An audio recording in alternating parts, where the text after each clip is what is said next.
Hello, hello, hello, everyone, and welcome to this session of the Youth Veterinarian Initiative, YVI for short. I am your host, Dr. Monique Y. Wells, and I'm coming to you direct from Paris, France today. It is a beautiful, beautiful day here. My co-host, or who is normally my co-host, the woman who is normally my co-host, Sharita Herring Oglesby, is not able to join us today because she is having work done on her property, which is where we are going to be holding our summer camp. And so, of course, sometimes things don't happen in the time frame that you want. And sometimes when things happen that are a blessing, but not in the time frame that you want, you just say, okay, we're going to put our regular thing aside and we're going to accept this blessing and we're going to do it. So Sharita will be tuning in to this call as how shall I say? She'll tune into the replay. So we are recording. Hello, William, how are you? Good. Excellent, thank you for joining us today. And we have Richeline joining us as well. And if you'll notice, Richeline looks a lot like our speaker, yes. She looks a lot like our speaker. Yes, they are twins. And without further ado, let me go ahead and introduce our speaker, Dr. Cindy Cesar. And Cindy is coming to us from the great Northeast of the United States. She is an emergency medicine veterinarian, and we're going to dive right in. I'm going to let Cindy just tell you a little bit about herself, and we're going to dive right in and talk about how she became a veterinarian. And she's going to tell you all the things that you need to be looking for, all the things you need to be guarding against, and just everything that you might want to know about becoming a veterinarian. So with that, Cindy, take it away. First of all, tell us exactly where you're from and tell us when you knew that you wanted to become a veterinarian. Hi, everyone. I am Dr. Cindy Cesar. Thank you so much for the great introduction. Again, I have to give accolades to the program. You guys are doing wonderful things, and I know that people will be able to gain a lot from the programs you guys implement. So I am originally from Providence, Rhode Island. That's where I was raised, a nice small state, the smallest state of the states. And I was able to kind of grow my passion for animals in the home of my family, sometimes to the begrudgance of my parents, whenever I would bring in random animals into the home and saying, it's ours now. And so that was always something that was important to me growing up, was just being close to animals and trying to help them and speak for them just because they couldn't speak themselves. I'm one of 8 children, and so I had a lot of interaction with humans and a lot of interaction with animals, and it was definitely one of those things where I found that you would find me with the dogs more than you would find me with the kids. It wasn't until about the 5th grade that I made the decision that I wanted to become a veterinarian. And it was from then on that I hit the ground running, trying to make sure that I can make that dream come true. So I went to a lot of lengths just to try to make sure that that was something that I can achieve. Okay, and you told me some really poignant stories and some really powerful stories about your journey.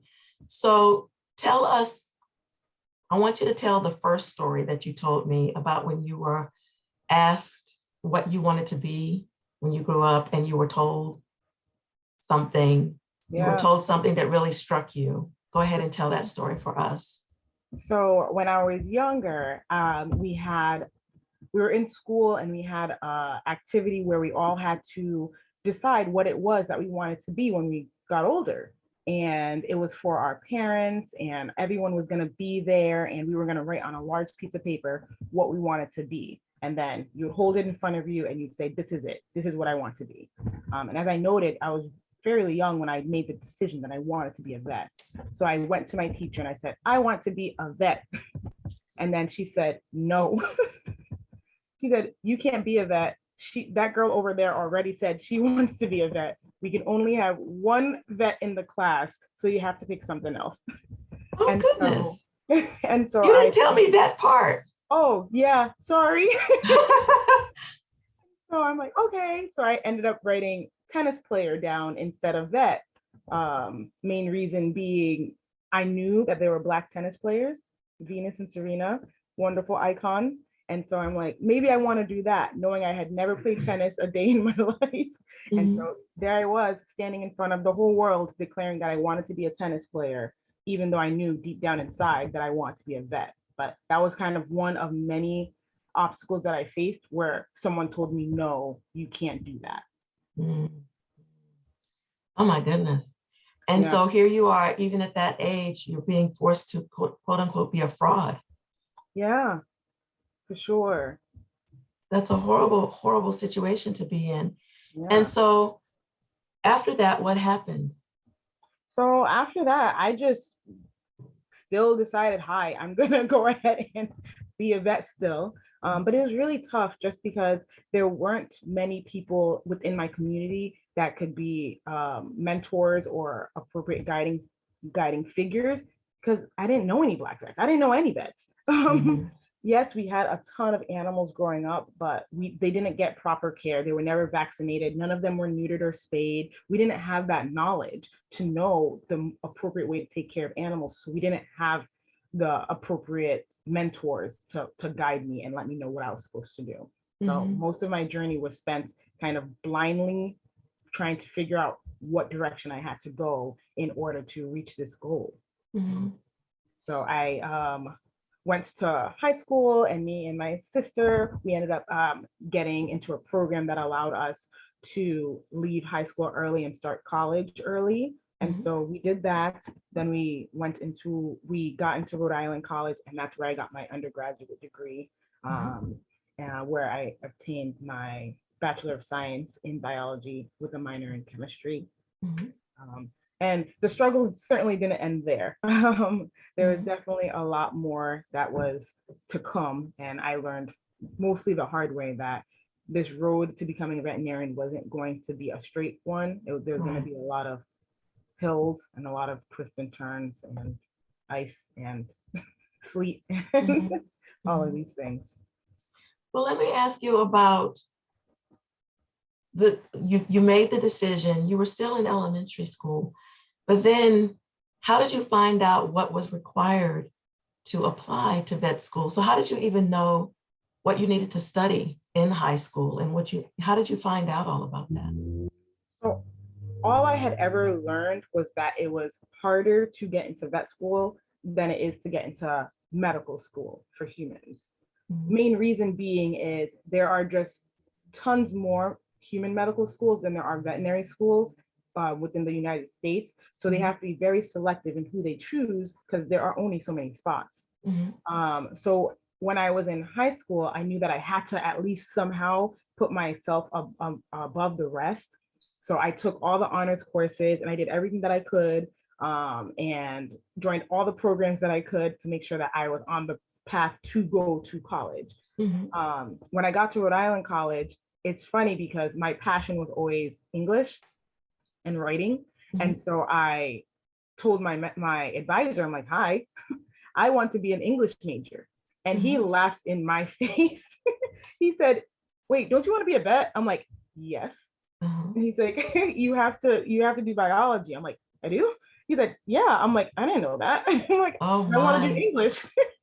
And he's like, no, no, no, you have to do biology. I'm like, okay. And so Okay. I changed my major to biology, and it was tough. It was a lot. It was a big culture shock just because we grew up in the inner city. We didn't have a lot of resources to allow us to really understand appropriate studying methods, the way to actually ask for help. We couldn't afford the books, things like that. So Mhm. it was definitely a culture shock and an uphill battle just to prove that I can even understand the sciences and be a part of the STEM community. Mhm. Mhm. It was even more tough just because we didn't really have a lot of mentors that were familiar with what it took in this day and age to become a veterinarian at that school. Mhm. So I found myself like just grasping at straws, trying to say, is this right? Is this right? Should I do research in the summer? And then I did research in the summer. Then I found out that I didn't like research. And then I found out that I didn't have to do research and I did it for no reason. And so it was like a lot of trial and error trying to figure out precisely what I had to do to get to vet school. It was really, really tough. And then ultimately, when I graduated with my degree, I still had no idea what I had to do to get to vet school. Okay. Yeah, so much so that I tearfully made the decision not to apply after I graduated undergrad because I didn't feel as though I was going to get in. Okay. Oh my goodness. Mm-hmm. I want to pause right there because I want to ask William. William has been on our call before. William, can you unmute yourself and tell us where you are with regard to, well, first of all, where are you physically? What city are you calling in from? Westchester. Westchester in New York? Cincinnati. In Cincinnati. Okay. All right. So you're in Ohio. And are you feeling that you want to become a veterinarian? Yeah. Okay. And how are you feeling about the information that you're getting in your school about becoming a veterinarian? Have you ever talked to anybody at your school about that? Nope. Nope. You're just coming to our Saturday morning session so that we can help you figure it out. Yes. All right. That is super. Thank you. Thank you for sharing that. And we have Tansina. I think I'm pronouncing your name correctly. Can you come off mute? Hi, so we're actually school PS 160. I have a couple of fifth graders that want to join and hear about your experience as a veterinarian. I'm not sure if you can see them properly. There's quite a few. I'm trying to angle them so I can see, yes, this is good. This view right here. This is great. This is PS 160 in Queens, correct? yes. All right, phenomenal. Thank y'all for joining us. Can you just tell us who you are? Tell us individually who you are. I'm Jadon Prashad. Are you on camera? Yeah. Say your name again. Jadon Prashad. Okay, great. And the next person?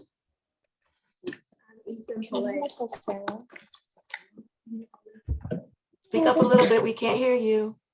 I'm Ethan Pillay. Ethan, thank you. Next. I'm Maury Morgan. Okay, great. There's somebody behind you. I'm Cesar. Nice to meet you. Who's next? I'm Sia. Nice to meet all of you. How wonderful for you to be able to join us. And who's next? My name is Angeline. Angeline? Wonderful. Do we have any more kids there? One more. My name is Scarlett. Scarlett? Thank you for joining us, all of you. This is so wonderful. I'm so excited. Okay, so we have Dr. Cindy Cesar talking to us about her journey toward veterinary medicine. And she's already told us about an incident that happened to her when she was in elementary school, where she was told that she couldn't say that she wanted to be a vet because somebody else in the class had already picked that. And then she talked about just everything that happened to her going through high school.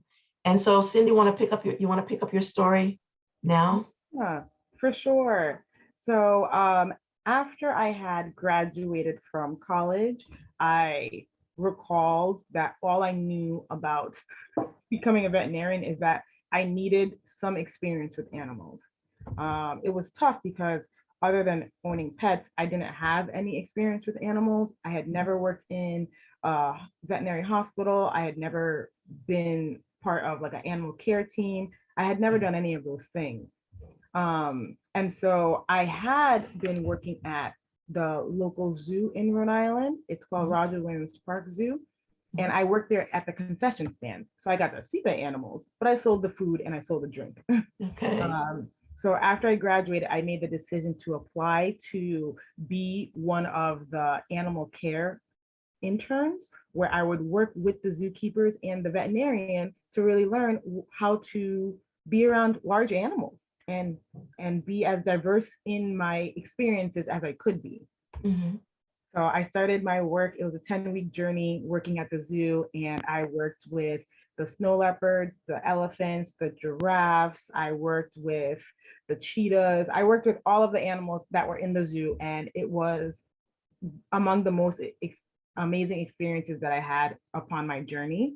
Mhm. And even though that was true, I knew that ultimately what I wanted to do was work with small animals, so Okay. cats and dogs. Mhm. So though I got the experience working with those large exotic animals, it was amazing. And I made the journey towards small animals just so I could really get that under my belt as well. Okay.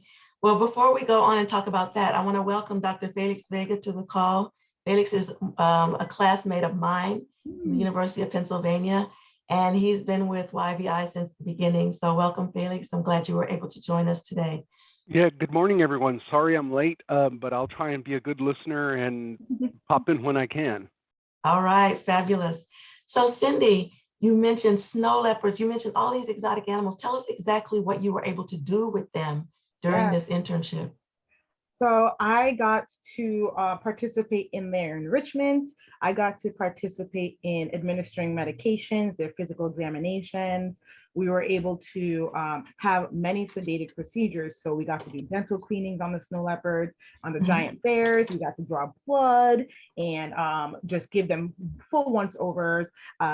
We got to feed them all the time. It was absolutely amazing. You have not lived until a red panda climbs you. Like it's amazing. And we also got to be a part of the education of the youth that visited the zoo. So we got to let them know more about the husbandry of these animals and also what it took to take care of them and make sure that they were happy, especially in the zoo environment. And that's all you can really ask for. I think that was one of my favorite parts of working there, was not only being with the animals, but letting people know how important zoos are and what we can gain from having these animals so close to us.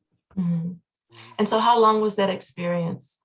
It was 10 weeks short. 10 weeks short. Okay. Cindy, Okay. can I ask a question? So with all of these kind of really exotic animals, are they tame, or how do they let you clean their teeth, or how do they let you do that stuff? Were you afraid? I guess that's what I'm trying to ask. So I was scared for sure. They are not tame. These animals are profoundly dangerous in all of their glory. But their zookeepers work extensively to train them to be okay with receiving these treatments. And so, for example, with the giraffes, they have to be taught to allow us to like ultrasound them so we can see if they're pregnant or not.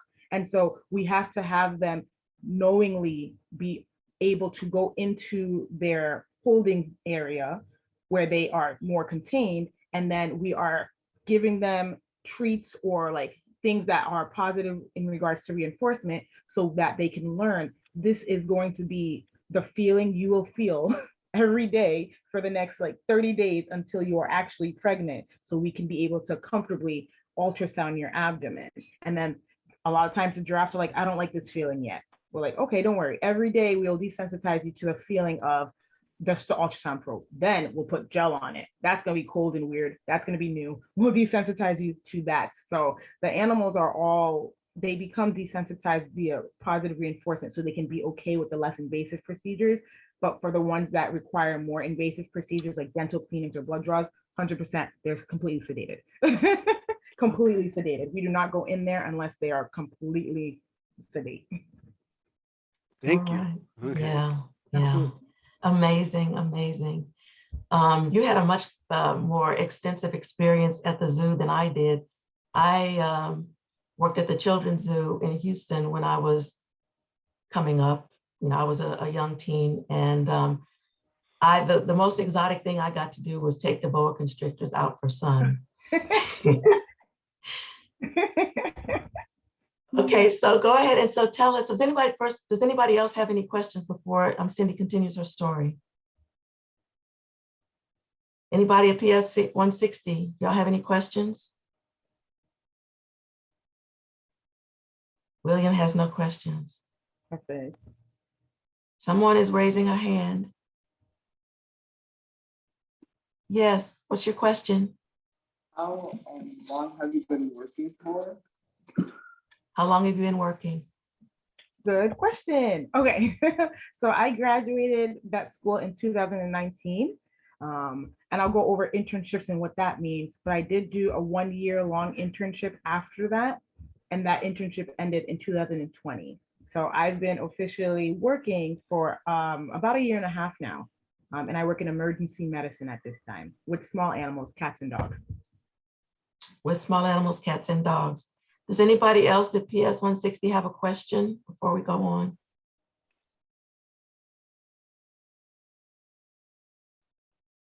We're good? Do you like your job? I love my job. I love my job so much. Even on the days where things seem hard, I truly and honestly cannot imagine myself doing anything but this. This is all I can see myself doing, especially in the emergency room. This is where I belong. Another question? Did Yes. you get bitten? What was that? Say again. Did you ever get bitten? Did you ever get bitten? Oh yes. Yeah. Main reason being is like the dogs and the cats, they don't talk. They don't understand me. They don't know why I need to take their temperature. They don't know why I'm getting so close into their mouths. They don't understand why I'm touching them in ways that they've never been touched before. And even though I'm trying to help them, there's no way for me to truly and completely get them to understand what's happening to them in a strange environment. They already don't feel well, and it smells. Like my hospital, it just smells like cats and dogs, and it's overwhelming for them, And so sometimes when they get nervous, they do get the tendency to bite. It's not frequent because we're very cautious about understanding the way our patients feel in that moment. But sometimes an animal just gets too uncomfortable, but we do the best we can to make sure that we don't get to that point. It's been a long time since I've been bitten. All right. So tell us, Cindy, so when you finished your zoo internship, you wanted to work with small animals. So how did you go about getting that experience? It was really tough because I didn't really have any true experience working with small animals other than the plethora of pets that I've owned. And so I applied to be a veterinary assistant, which is a step down from a veterinary technician. So that way I can be in the hospital working with animals while also gaining the skills and knowledge to be able to take care of them appropriately. So it was a long shot. I just applied hoping that they would say, yeah, that girl looks like she really wants this and accept me. And they did, and I got hired, and it was absolutely like amazing. It was tough because it was new and I had never interacted with animals in that way before, but it was exciting because I got more information about what it is that I wanted to do, and it further solidified that was what I wanted to do.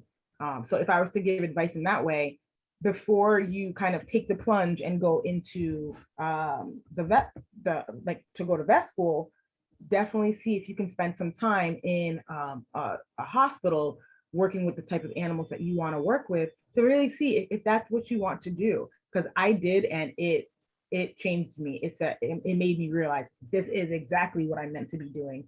I need in. I need to go to vet school. Mm-hmm.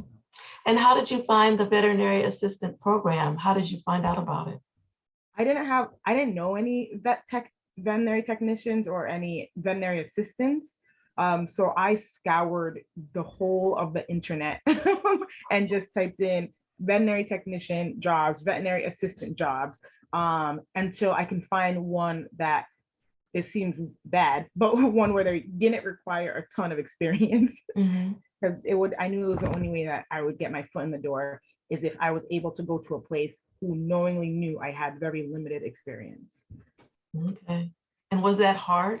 It was. It took me a long time to find a position or a location that would be willing to take someone in who didn't really have a lot of experience under their belt. It was really tough, but once someone took a chance on me, it was one of those things where I knew it was up to me to prove that I deserved to be there and prove that I deserve more responsibilities so I can really recognize what the field entailed and if it was something that I did want to do.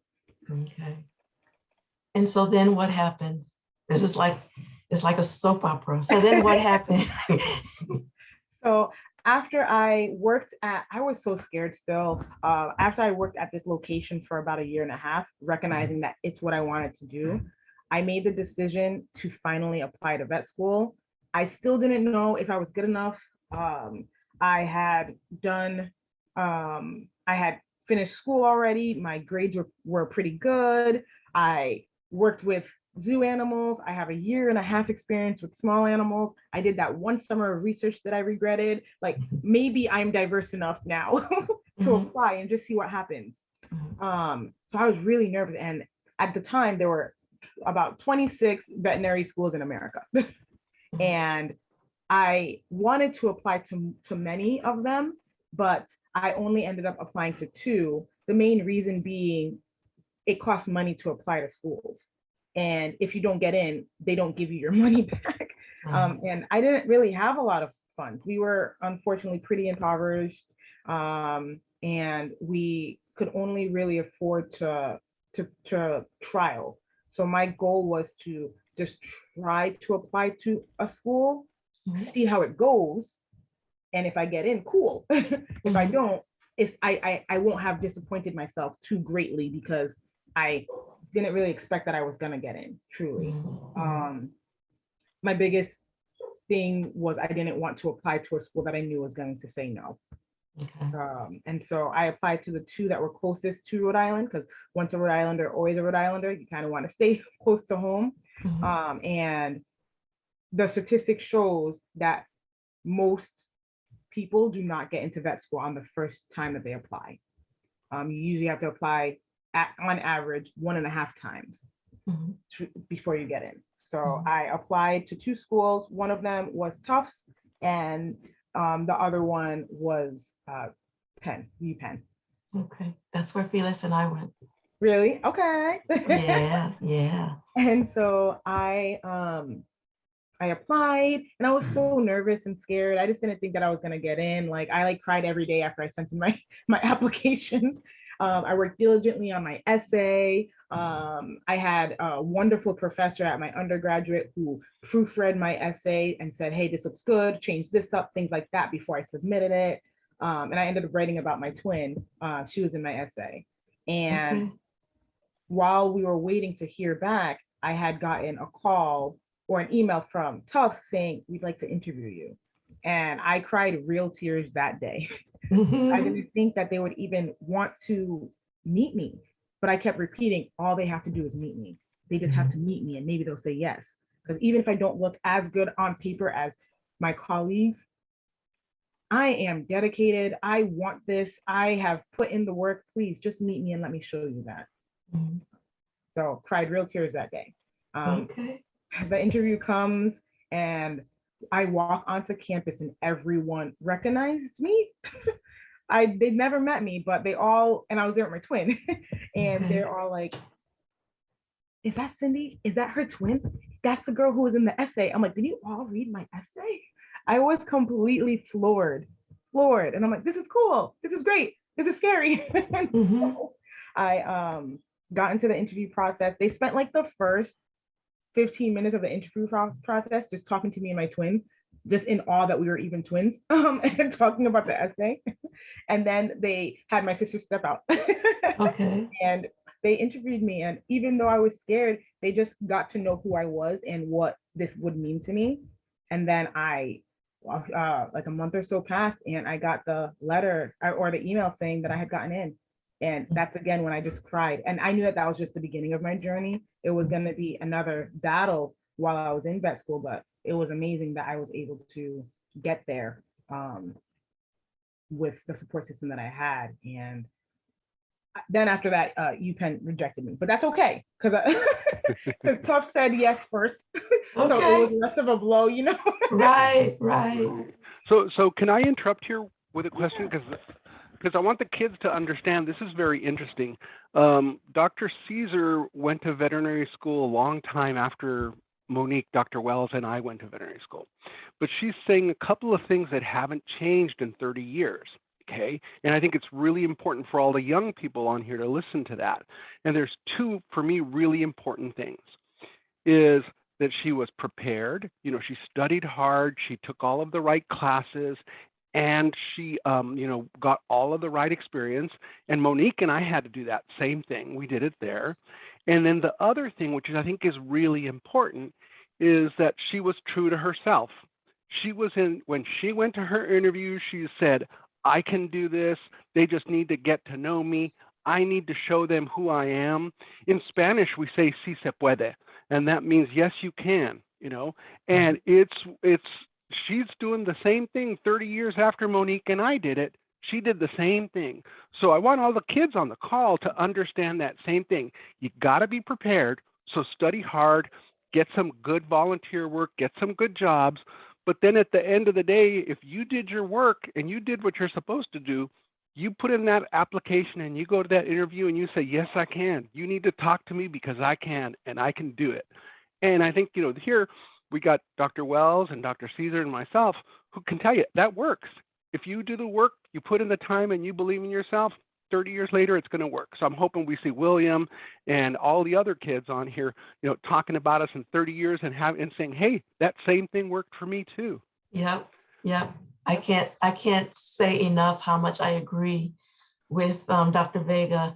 It's so important to believe in yourself. And a lot of times people will tell you that you can't, just like Cindy's teacher told her that she couldn't, but you have to know within yourself that you can, and you can't let people turn you away from what it is that you truly believe and what you're truly passionate about.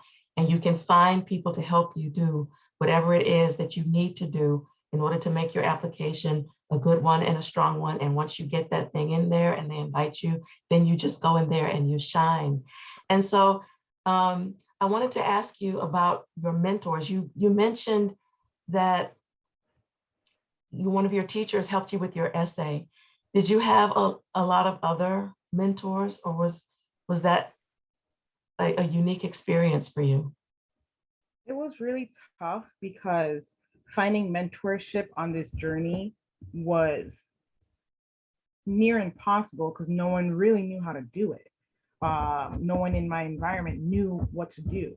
I got really lucky that one professor happened to have worked on the admissions board for the vet school in Wisconsin once. And so she knew what to look out for in essays to really kind of pack a punch to make sure that they're looking twice at your application. So I got really lucky in that way. Growing up, me and my twin had joined a program pretty similar to YVI, but it wasn't veterinary based. We joined in the 3rd grade, and it's called the College Crusades of Rhode Island. And in the 3rd grade, we didn't know what was happening around us. Somebody just came in and said, hi, if you join this program, we'll pay for your college. And at that young age, we're like, yes, pay for our college. We want you to do that. So we went home and said, Mom, sign this paper. They'll pay for our college. And so she signed the paper. And from the 3rd grade all the way up to undergraduate school, they had programs to help us learn how to transition from elementary school to middle school, learn to transition from middle school to high school. They gave us college tours, which we would never had access to otherwise, given the community from which we came.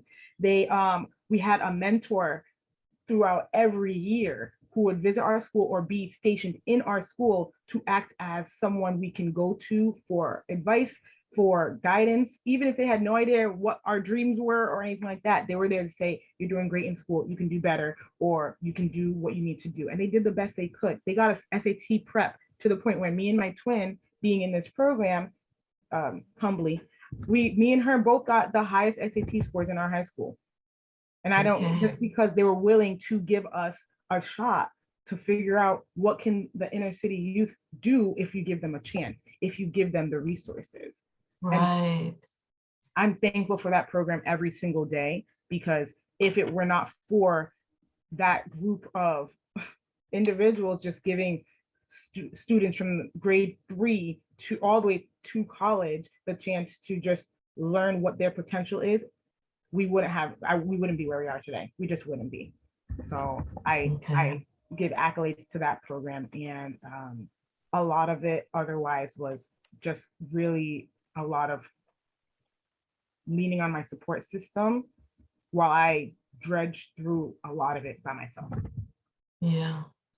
So were they your support system in essence? They sure were. And then I have to give accolades to my twin, who both of us, we grew up in the same community. You know, we're 2 of 8 children. There wasn't a lot of money. No one else in our home went to college. No one knew what they had to do to get to reaching the dreams that we had that were so much larger than we've ever seen before. So with my sister by my side, we became unstoppable. I became Dr. Cesar, and just most recently, she just got her doctorate in psychology. She's now Dr. Cesar. Yes. We're just out here working together to be not only support systems for us, but participating in these type of events to be support systems for the new youth, because they have to know it's possible, it's hard, but we got your back. All right. All right. All right. So tell us and about my fiance. I got to shout out my fiance too. He's wonderful. Okay. Okay. Yes, surround yourself with people who believe in you. This is very, very important. So tell us about vet school itself. Whew. Girl, getting into vet school was only like 1/3 of the battle. So I went to Tufts, and in my class, I was one of 2 Black students out of the 100. Okay. So everybody else was either white. We had like 2 Asians, and then 1 from India. We had no Hispanic children, no Hispanic kids. So it was just me and another Black female. That was it. That was hard.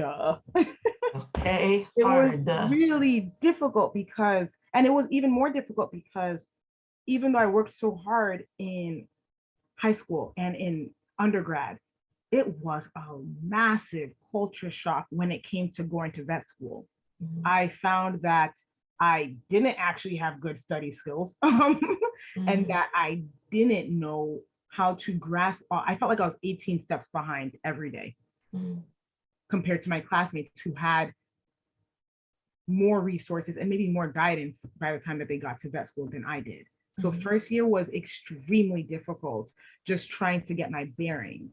I found myself within that first year mostly more keeping to myself versus leaning on my community to really just get through.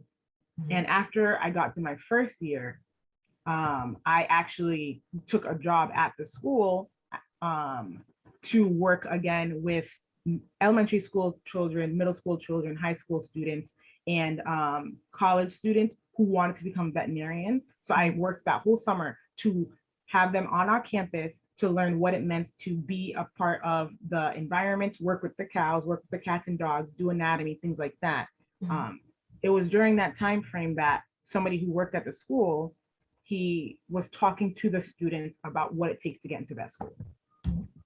One of the things that he mentioned was GRE scores. So as I had mentioned, I had taken about 2 years off pretty much between undergrad and vet school.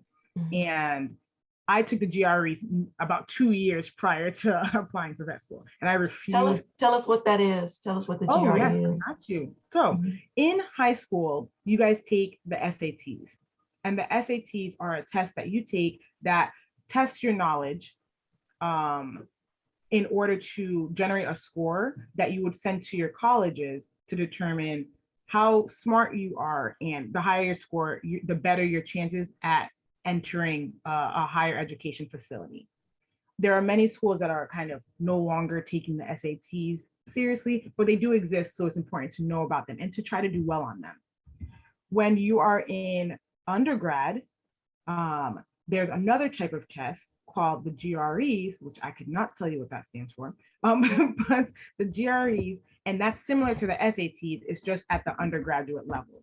So if you make the decision that you want to go on to graduate school, whether it's to get your doctorate or your master's or anything like that, many times you have to take that test and try to get a good score on that test in order for the graduate schools to think that you are capable of succeeding in that graduate program.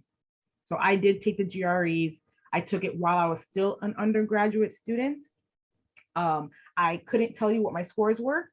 I didn't really understand my scores. I just took the test and then I never looked back because it took a lot out of me to take the test. So when I made the decision to go to vet school, I said, they're taking these scores no matter what they mean. So that's what that was. And so he was telling the student, the person who was helping me during this program was telling these young students that they needed to do very well in their GREs, or there was a potential they wouldn't be able to get into vet school. I took him aside at some point and I said, I don't remember my GRE scores. I don't think that they were that good. And then he said, he is very good with memory. And as I mentioned, everyone in that whole school knew my essay before I even stepped in the building. So he remembered my GRE scores. And he said, yeah, you didn't really do that well on the GREs. I'm like, I didn't? He's like, no. I'm like, then how did I get into vet school? And then he looked me in the eye. And this is like just, it's a cautionary tale, but I don't want it to dissuade you because I promise you it did not dissuade me. He said that sometimes vet schools let people of color in because maybe they'll make it. And in that moment, he made me feel as though I was just a person of color allowed in the school to create a diversity within the environment versus, and he completely discredited in that moment all of the hard work and tears and blood and sweat that I put into trying to get to this place, trying to get into that school. It was one of the hardest things that had happened to me within this journey. And it was in that time frame that I said, no, this is not how it's going to be. And I'm going to make sure that no one ever hears you or anyone else say something like that to anybody ever again. It was after my first year that I went on to become my class president. I went on to become the president of the diversity club, the president of the emergency critical care club. I started working on campus in the emergency room while also working with the community in every way a person could be engaged to let everybody know that A, I deserve to be there, and B, everyone deserves to be there and everybody deserves to have a voice and feel as though they can succeed in this environment that can sometimes be strong enough to almost break you. And that was my goal for the rest of the 3 years that I spent at Tufts. So much so that I gained some notoriety in the school where everybody knew my face and knew who Cindy was and what her goals were. She was gonna get it done no matter what. And if you needed somebody to talk to, or if you needed a shoulder to cry on, or if you just want to talk about being Black in a mostly white space, we were there. There was a space for you and there was an environment for you. Do any of the kids have any questions about this part of Dr. Cesar's story?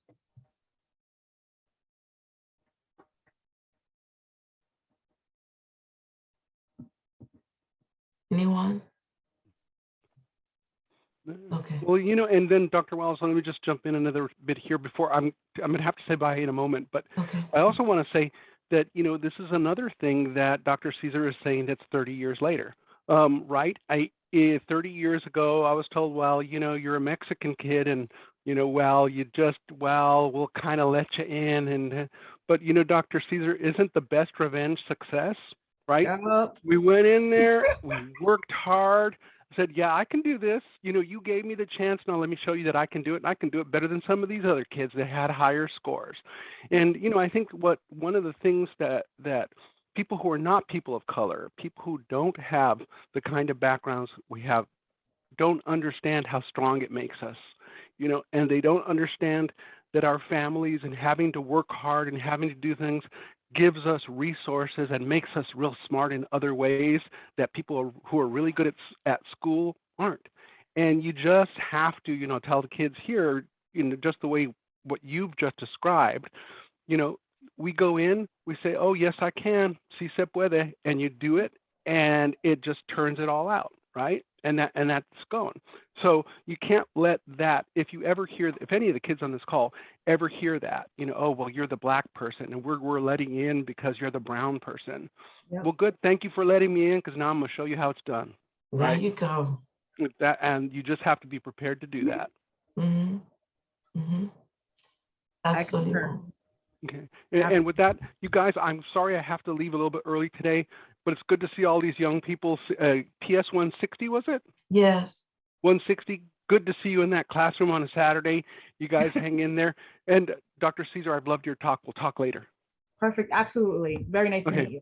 See you, Adios, Felix. everyone. Adios. Bye-bye. All right. So, yes, this is just one of the most important things that I wanted everybody to understand about your story. And you tell it so poignantly and so powerfully. So tell us, so you're in vet school, this has happened to you, and then you just went on to become the rock star of Tufts. Yes. And so then graduation happens. And so then what happened? Yes. So when we are getting ready to graduate, the class has to appoint someone within the class to speak on behalf of all of them at the graduation. When I got the email, the dean of the school said it was unanimous that my entire class wanted me to be the one to speak at the graduation, to kind of talk about our experiences and to send us off into our careers. And that was an honor and a privilege. And I was able to speak and just send off all of our classmates into what would be a bit more difficult, because vet school is, again, only 1/3 of the battle. And now we were going to enter our careers. And this is when it got real. Mhm. So I got into my my first choice for my internship site. So you have to apply for an internship, and an internship is pretty much making the decision to do one more very vigorous year of training in veterinary medicine in order to expand your skills. Many people use an internship as a stepping stone in order to specialize, because you can specialize in veterinary medicine. So if you actually see, there are different types of vets. There's regular veterinarians or general practitioners who do vaccines and listen to your dog and cat's heart, things like that. We also have emergency veterinarians, like what I do, where I deal with all the emergencies that come in. We also have cardiologists or heart doctors. We have oncologists or doctors who only treat cancer. We have veterinary surgeons who only do surgery. We have radiologists who only look at x-rays or do ultrasound. There are so many different things that you can decide to do with veterinary medicine. But many of these other things do require extra training. I always knew I wanted to be an emergency veterinarian, but I wanted to really hone my skills in the ER. So I did a 1-year long internship, and that was at Tufts Vets in Walpole, Massachusetts. So that was 1 year. That year was very vigorous. Many times internships are likened to doing 5 to 6 years of experience in 1 year. And it really felt like that most of the time, where you're just kind of hitting the ground running, you're learning a ton, and you're gaining a lot of information in 1 year.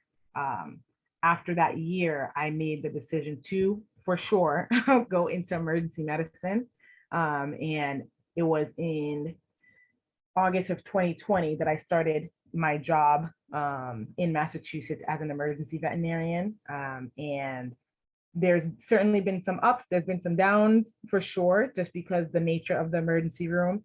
But ultimately, the experience that I have as a veterinarian will usually be different compared to that of many of my colleagues, because I do have brown skin. I am a female, and also I look very young. And so there's many reasons that people will look at you and find reasons to deny your capabilities.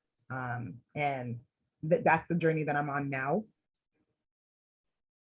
as an ER vet. Okay, and I did want to ask you about that.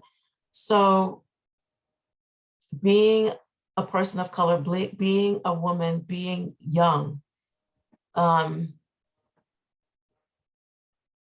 how often would you say you're experiencing some kind of pushback or some kind of dismissal because of that from a week to week? How is that happening on a daily basis? Is it happening just every once in a while? What is your experience with that?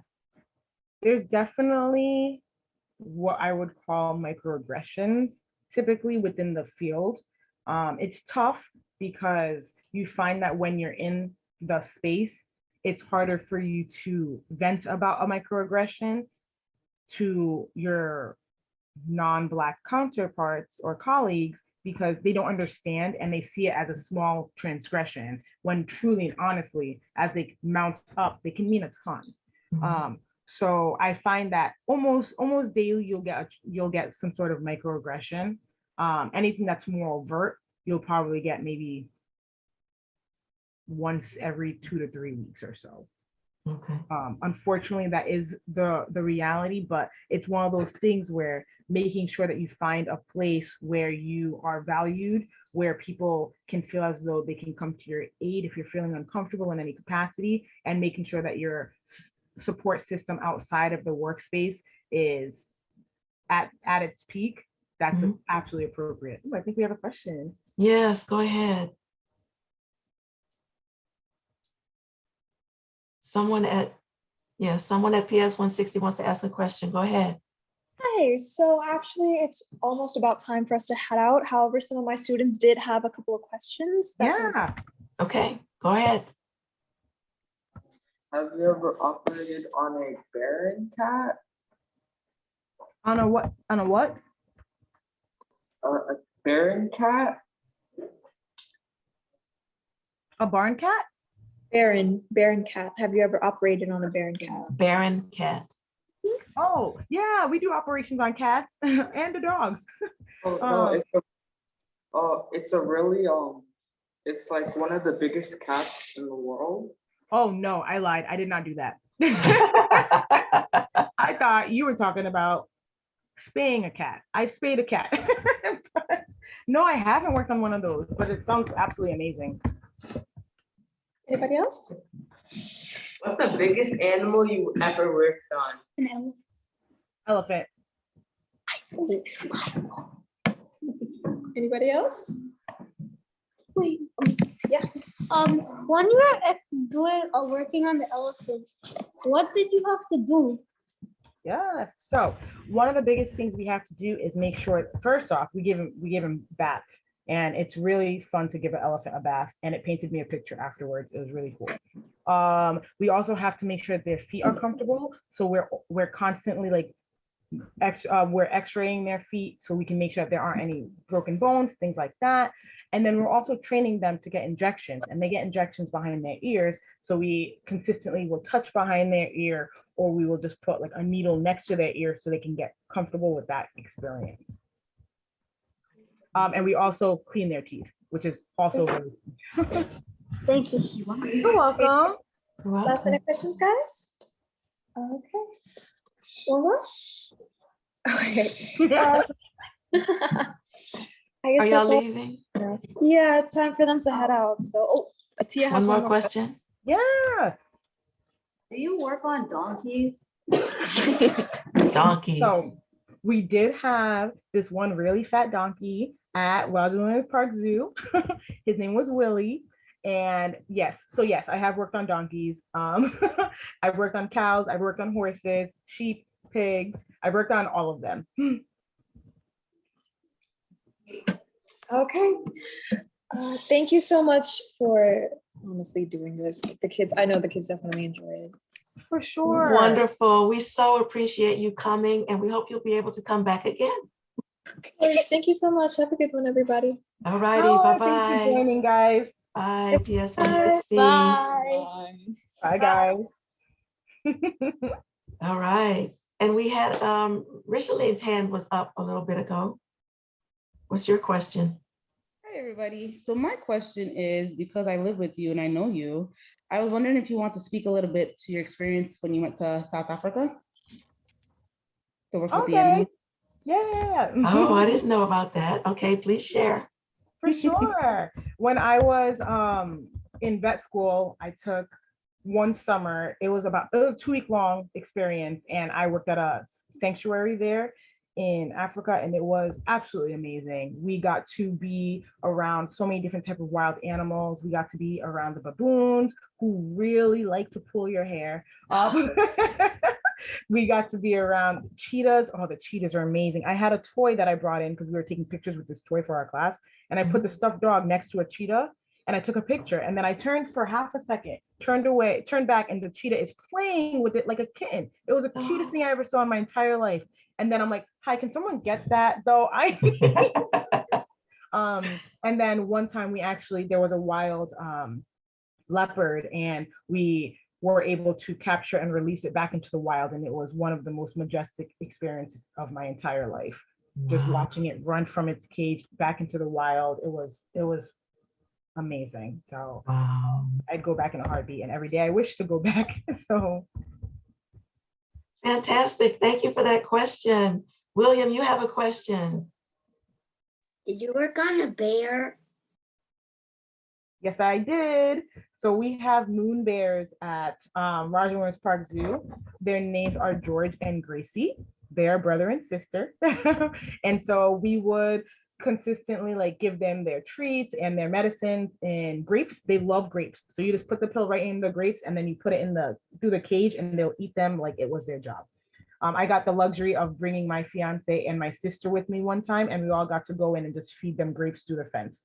And then for George, he needed to have his teeth cleaned one day. So we actually sedated him. We got his blood, we did a full examination, and then we cleaned his teeth while he was sleeping. So it was amazing. He is massive. He was so big, and it was absolutely amazing.